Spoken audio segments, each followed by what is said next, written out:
Assalamualaikum warahmatullahi wabarakatuh. Perkenalkan, nama saya Friska Yolanda. Saya adalah mahasiswa Unimed Pendidikan Tata Rias 2017, di mana saat ini saya memasuki mata kuliah pelayanan prima, di mana dosen pengampu saya adalah Ibu Siti Wahidah dan Bapak Nur Basuki, di mana saya di sini akan menjelaskan tentang apa itu komunikasi. Oke, sekarang kita mulai aja ya. Oke, yang pertama kita harus mengetahui gambaran singkat atau kecil dari komunikasi agar mudah dipahami. Contohnya, orang atau lebih berbicara, berkomunikasi, menyampaikan pesan, itu disebut komunikasi. Dan satu lagi adalah pesannya tersampaikan dan dipahami, itu adalah komunikasi. Tapi menurut KBBI, oke, kita nyontek sedikit ya. Menurut KBBI, komunikasi adalah pengiriman dan penerimaan berita atau pesan antara dua orang atau lebih yang bisa dipahami. Fungsi komunikasi ini sangat banyak dan setiap hari kita membutuhkan komunikasi. Contoh kecilnya nih, keluarga kecil kita. Pasti kan setiap hari kita harus berkomunikasi. Seperti sudah makan belum, kamu sedang apa, kamu berbicara dengan siapa. Nah, itu contoh kecilnya dari keluarga. Proses komunikasi adalah unsur terpenting dalam menentukan berhasil atau tidaknya menyampaikan pesan dari komunikator ke komunikan dengan tujuan utama dari komunikasi. Menurut Joseph A. De Vito, ia mengatakan bahwa komunikasi adalah suatu proses untuk bertukar informasi di mana setiap komponennya saling berkaitan satu sama lain. Pengaruh komunikasi. Yang pertama itu ada kredibilitas. Kredibilitas ini bisa kita sebut dengan persepsi dari sifat-sifat komunikator. Yang kedua ada atraksi.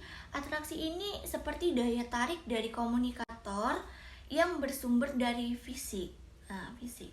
Yang ketiga ada kekuasaan, di mana menyebabkan seseorang komunikator dapat memaksakan kehendaknya kepada orang lain, karena ia menjadi sumber daya yang sangat penting di pembicara ini.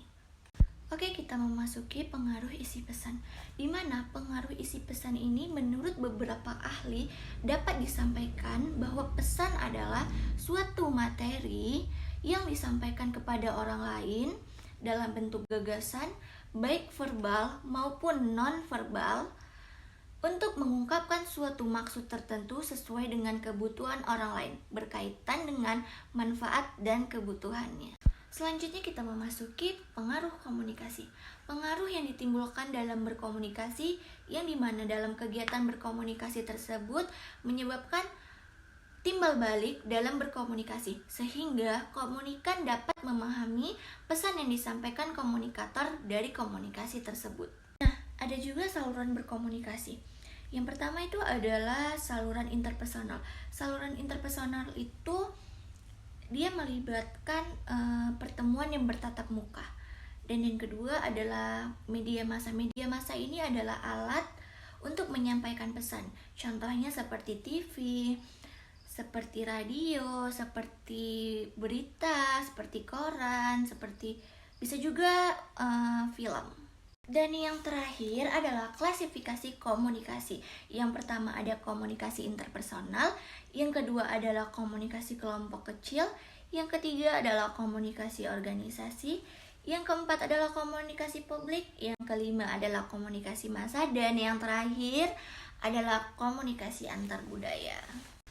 Oke, kesimpulan yang dapat diambil dari apa yang saya sampaikan adalah bahwa komunikasi adalah penyampaian pesan dari komunikator ke komunikan yang dapat dipahami.